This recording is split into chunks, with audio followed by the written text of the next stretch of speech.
Zion classics TV news time. നമസ്കാരം, Zion classics ടിവിയിലേക്ക് സ്വാഗതം. ഫ്രാൻസിൽ കുമ്പസാര രഹസ്യം വെളിപ്പെടുത്തുവാൻ വൈദികർക്ക് സമ്മർദ്ദം നൽകുന്ന വിവാദ ശുപാർശ പിൻവലിച്ചു.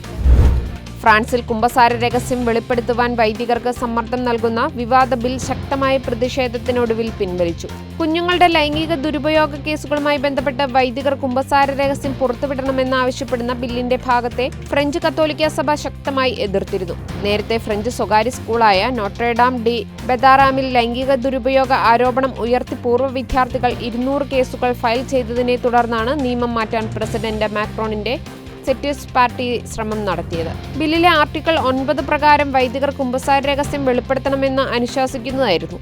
കുമ്പസാര രഹസ്യങ്ങൾ സൂക്ഷിക്കാൻ വൈദികരെ അനുവദിക്കുന്നത് വഴി നിശബ്ദതയുടെ രഹസ്യഭാഷ സൃഷ്ടിക്കുകയാണെന്നും കുട്ടികൾക്കെതിരായ അക്രമം സഹിക്കുകയോ മറയ്ക്കുകയോ ചെയ്യുന്ന ഒരു സംസ്കാരം സൃഷ്ടിക്കുകയാണെന്നുമായിരുന്നു ആർട്ടിക്കിൾ 9 ഉന്നയിച്ച വാദം.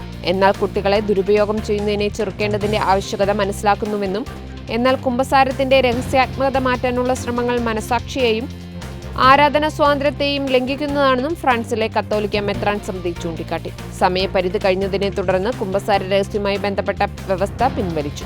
കുട്ടികളുടെ സംരക്ഷണത്തിൽ കൂടുതൽ ശ്രദ്ധ കേന്ദ്രീകരിക്കുന്നതിന്റെ ഭാഗമായി പ്രധാന ബിൽ അംഗീകരിച്ചു. കുമ്പസാര രഹസ്യം സംരക്ഷിക്കുന്നതിനോടൊപ്പം തന്നെ കുട്ടികളെ അതിക്രമങ്ങളിൽ നിന്ന് സംരക്ഷിക്കുന്നതിനും ഇരകൾക്ക് പിന്തുണ നൽകുന്നതിനും തങ്ങൾ പ്രതിജ്ഞാബദ്ധരാണെന്ന് ഫ്രഞ്ച് മെത്രാൻ സമിതി വ്യക്തമാക്കി. സിവിൽ അധികാരികളുമായി സഭ എപ്പോഴും സഹകരിക്കുമെന്നും എന്നാൽ അത് കുമ്പസാരത്തിന് പുറത്തുള്ള കാര്യങ്ങൾ ആയിരിക്കുമെന്നും ദേശീയ മെത്രാൻ സമിതി അറിയിച്ചിട്ടുണ്ട്. കൂടുതൽ ക്രിസ്തീയ വാർത്തകൾക്കായി ഈ ചാനൽ മറക്കാതെ സബ്സ്ക്രൈബ് ചെയ്യുക.